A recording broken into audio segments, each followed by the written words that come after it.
मैत्रिणींनो, हे 36 size मापाचं blouse आहे बघा. 36 नाही 38 साईज मापाचं ब्लाऊज आहे. 9.5 त्याच्यात 1.5 इंच शिलाई मार्जिनसाठी घेतले, 11 झालं. आता मी तुम्हाला प्रत्येक व्हिडिओमध्ये सांगते का शोल्डर कमी घ्यायची आणि गळा अजून कमी घ्यायचा. तर बघा इथे जवळ घ्या, ही बघा शोल्डर कितीची घेतले मी. 38 साईजला शोल्डर घेतले मी 5.25ची. हे बघा 5.25ची घेतली ना, त्याच्यातून गळा बघा मी कितीचा काढला. 1.5 ते 1.25चा गळा करते. हा गळा आला आता आपला.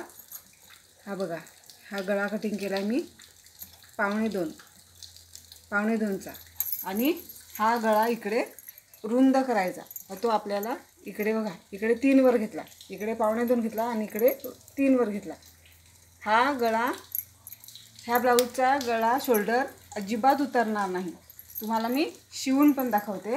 आणि बघा शिवायच्या आधी काय करायचं, इथेही एक थोडीशी 2 रेषांनी एवढी इथेही कट देऊन घ्यायची आणि ह्या पुढच्या फ्रंटला पण थोडी कट देऊन घ्यायची.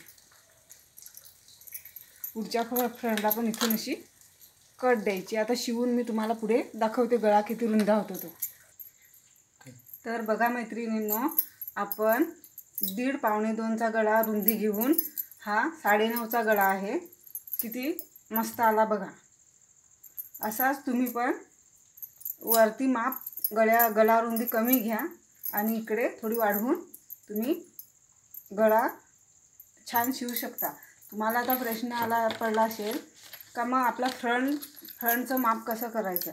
तर पुढच्या फ्रंटचं जर समजा तुम्ही 1.5चा किंवा 2चा माप घेतला तर पुढच्या फ्रंट मग तुम्हाला कमी किंवा जास्त, जर जास्त होत असेल तर तो असा इथून कटिंग करून घ्यायचा आणि कमी पडत असेल तर ह्या साईडने असा वाढवायचा.